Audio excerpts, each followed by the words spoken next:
நான் எவ்வளவோ கேட்டுட்டு இருக்கிறேன், நீங்க சைலண்டா இருக்கிறீங்க ஆண்டவரே.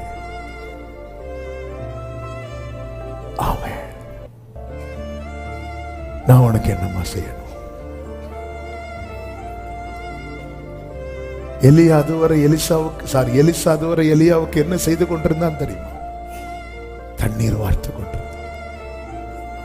சூனேமியால் என்ன செய்து கொண்டிருந்தால் தெரியுமா? பணிவிடை செய்து கொண்டிருந்தாள். கூனியாகிய ஸ்திரீ என்ன செய்து கொண்டிருந்தால் தெரியுமா?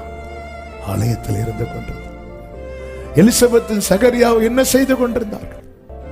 நீ ஆண்டவர் சமூகத்திலிருந்து செய்ய வேண்டியதை அதுல முடக்கம் வராதபடிக்கு நீ செய்து கொண்டே இரு.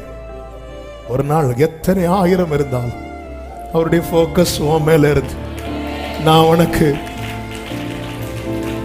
என்ன செய்யணும்? ஆவியானவர் இந்த சத்தியத்தை